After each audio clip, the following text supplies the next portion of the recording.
हम पढ़ रहे थे basic terms in accounting. Basic terms in accounting का इसी सीरीज में मेरा थर्ड वीडियो है।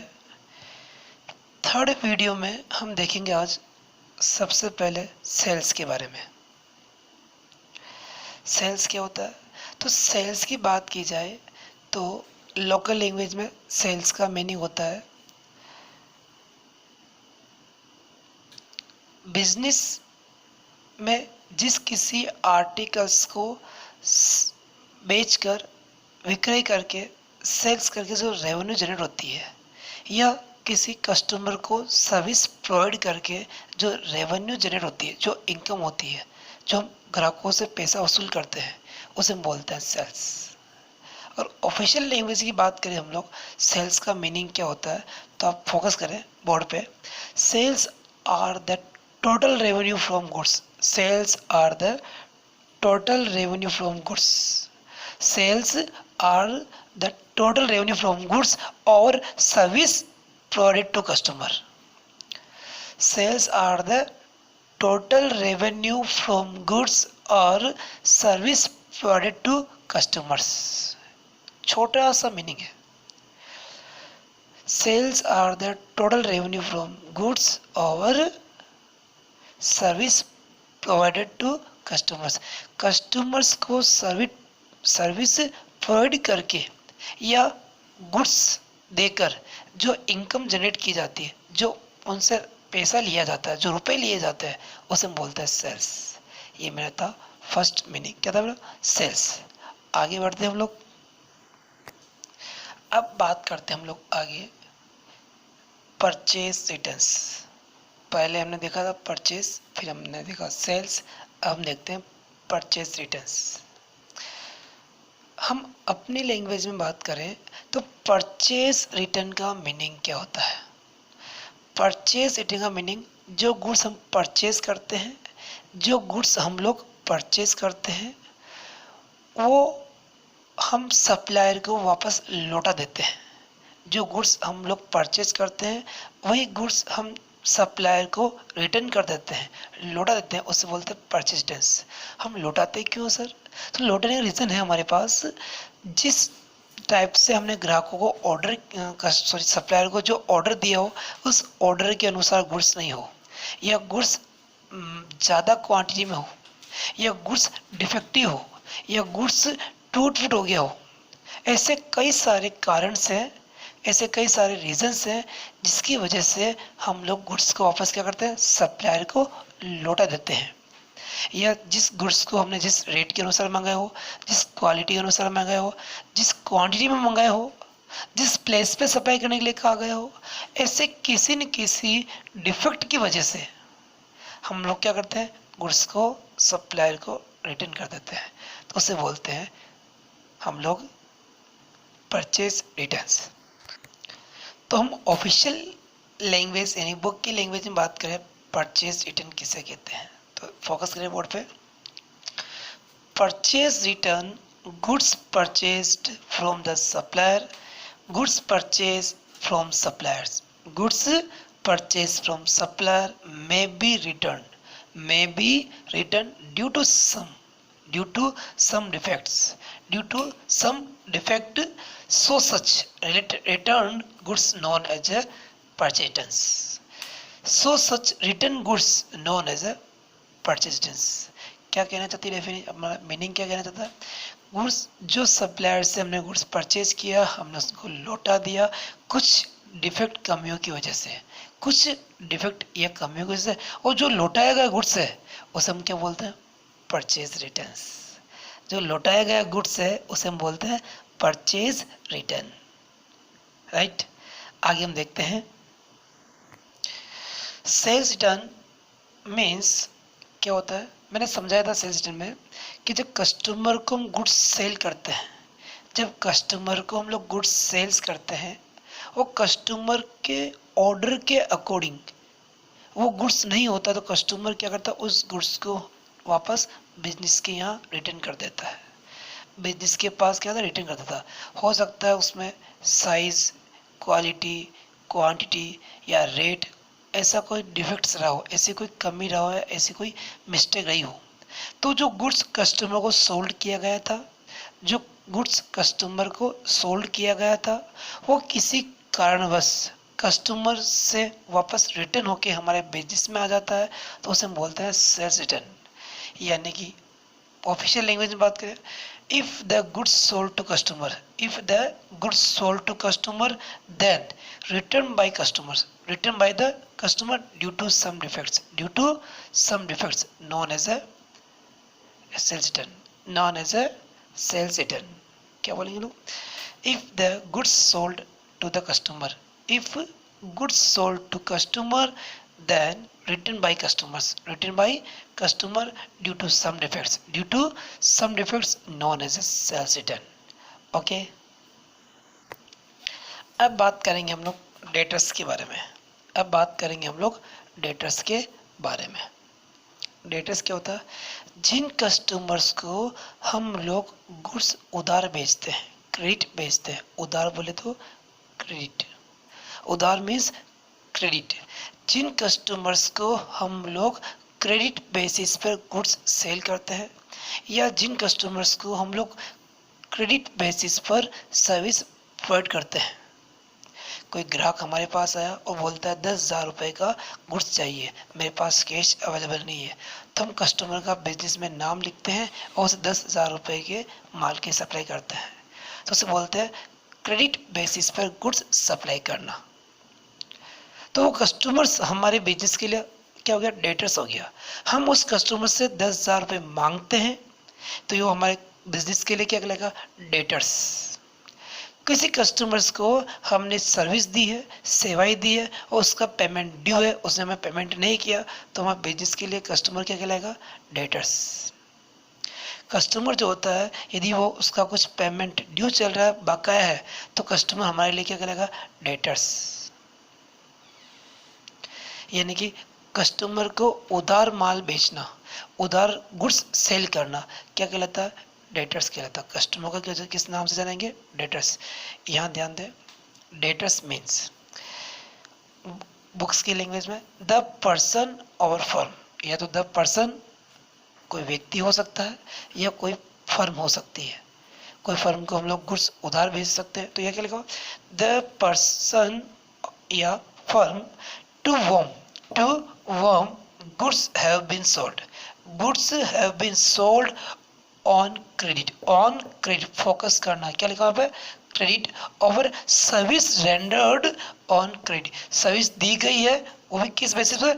क्रेडिट बेसिस पर दी गई है, उधार बेसिस पर दी गई है, are called as a debtors. यानी क्या सकता है? द पर्सन या firm to whom goods have been sold on credit or service rendered on credit known as a debtors या called as a debtors।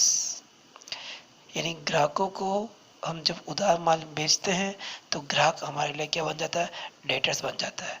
या ग्राहकों को हम कोई उधार सेवाएं देते हैं, कोई सर्विस प्रोवाइड करते हैं, तो ग्राहक हमारे लिए क्या बन जाता है? डेटर्स। आई थिंक आपको समझ में आ गया होगा। अब बात करेंगे हम लोग क्रेडिटर्स के बारे में। क्रेडिटर्स क्या होता है? तो हम बात करते हैं क्रेडिटर्स के बारे में। जब हम कभी किसी सप्लायर से माल खरीदते हैं, गुड्स परचेज करते हैं, और हम उससे पेमेंट लेट करते हैं, बाद में करते हैं, क्या काम है? जब हम किसी सप्लायर से माल खरीदते हैं और किस बेसिस पे? उधार बेसिस पर, क्रेडिट बेसिस पर। उधार यानी कि क्रेडिट बेसिस पर। क्रेडिट बेसिस पर जब हम गुड्स परचेज करते हैं और हमारे पास जो गुड्स आ जाता है और हम उसको पेमेंट नहीं करते हैं, तो जो सप्लायर है, जो व्यक्ति है, जो पर्सन है, जो हमें माल देने वाला व्यक्ति है, वो हमारे लिए क्या होगा? क्रेडिटर्स। क्या होगा? क्रेडिटर्स होगा। यानी कि जब हम उधार गुड्स परचेज करेंगे, तो जिस पार्टी से गुड्स परचेज करेंगे, वो पार्टी या जो पर्सन है जो उधार गुड्स हमें दे रहा है, वो हमारे बिजनेस के लिए क्या कहलाएगा?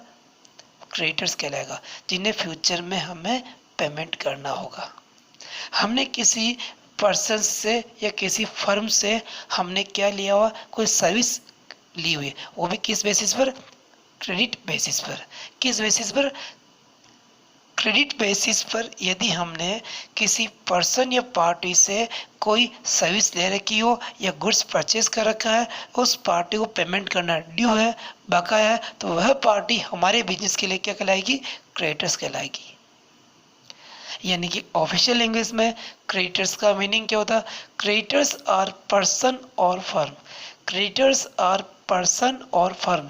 क्रेडिटर्स आर पर्सन और firm from whom we have purchased goods or purchased service on credit basis, on credit basis, on credit basis। यदि हमने किसी पार्टी या पर्सन से क्रेडिट बेसिस पर क्या लिया हुआ है, परचेज गुड्स किया है या सर्विस परचेज की है, तो पर्सन हमारे लिए क्या कहलाएगा, क्रेडिटर्स कहलाएगा। आई थिंक आपको समझ में आ गया होगा। यस, अब हम बात करेंगे डिस्काउंट के बारे में। Most important topic, basic terms in accounting का सबसे इम्पोर्टेंट पार्ट वो है डिस्काउंट। जब हम प्रैक्टिकल पढ़ेंगे उसमें ये बहुत बहुत बहुत हमारे लिए काम आएगा, यानी कि very very important for practical topics. Discount का हम हमारी लैंग्वेज में बात करें, डिस्काउंट का मीनिंग क्या होता है।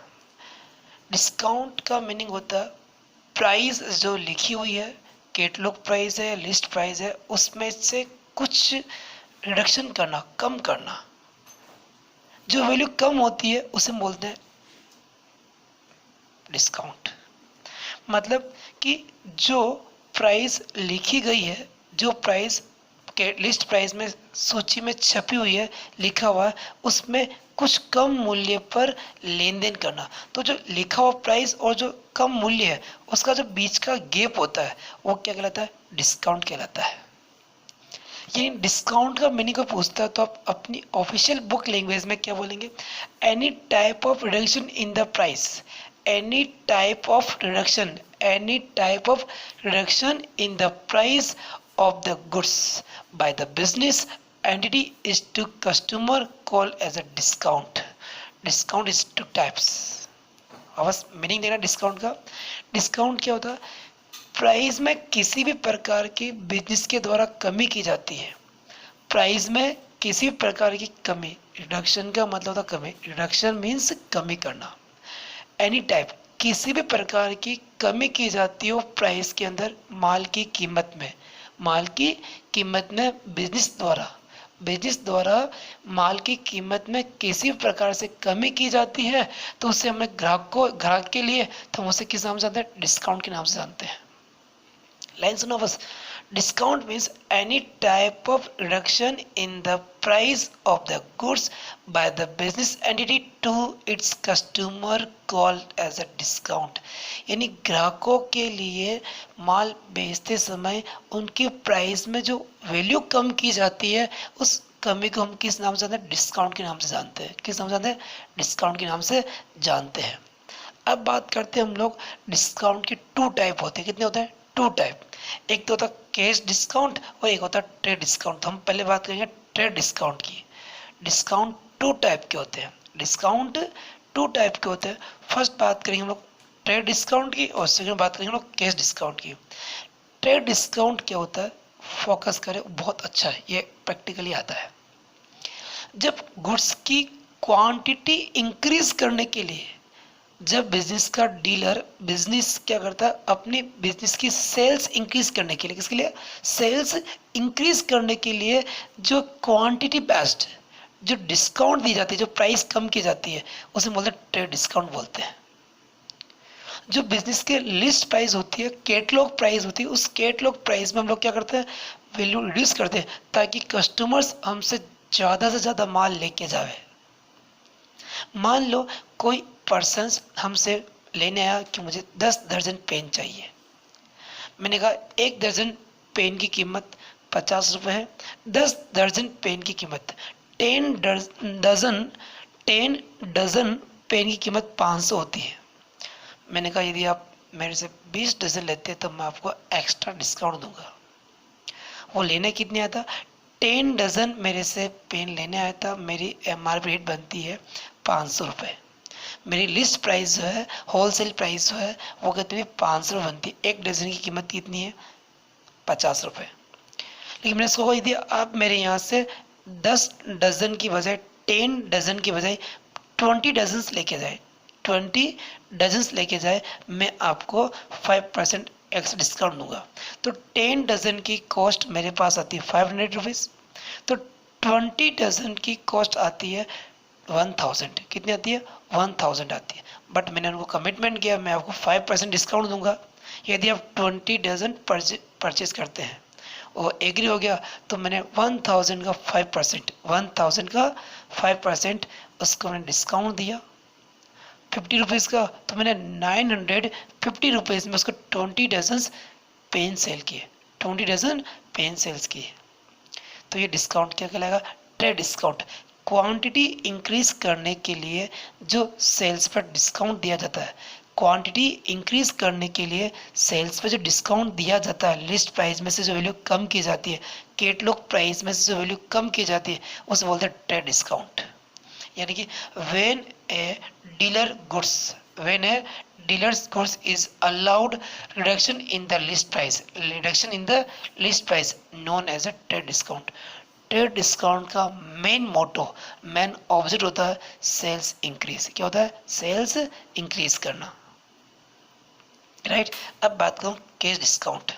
जब कस्टमर को हम गुड्स सेल करते हैं और गुड्स जब का अमाउंट जब बकाया होता है, तो उस जो बकाया अमाउंट है कस्टमर से, उस बकाया अमाउंट को हम शीघ्र से शीघ्र, मतलब इमिडिएटली पेमेंट रिसीव करने के लिए या एक स्पेसिफिक टाइम में रिसीव करने के लिए हम उसको कहते हैं डिस्काउंट देते हैं। हम उसको डिस्काउंट देते हैं कि ताकि कस्टमर्स हमें जल्दी से जल्दी पेमेंट करें और हम और नया गुड्स परचेज करके वापस अदर कस्टमर को सेल करें। यानी कि शीघ्र नगद प्राप्ति के लिए कस्टमर से जल्दी कैश इश्यू करने के ऑब्जेक्ट से जो कस्टमर को डिस्काउंट दिया जाता है वो क्या कहलाता है? Cash discount. बस मेन क्या है? कैश डिस्काउंट हमेशा जब कस्टमर कैश पे करता है हम लोगों को, तब हम कस्टमर को डिस्काउंट देते हैं। यानी कि कैश जल्दी से जल्दी रिसीव करने के लिए हमें जो डेटर्स के ड्यू अमाउंट में से कुछ वैल्यू रिड्यूस करनी होगी, ड्यू कस्टमर के रिड्यूस अमाउंट में से जो वैल्यू रिडक्शन करनी होगी, उसे बोलते हैं कैश डिस्काउंट। मेन ऑब्जेक्ट क्या है इसका? मेन ऑब्जेक्ट होता है कस्टमर से early too early payment receive कर लिया, प्रॉम्प्ट पेमेंट रिसीव करने के ऑब्जेक्ट से। तो देखिए आप ऑफिशियल लैंग्वेज में cash discount means when the debtors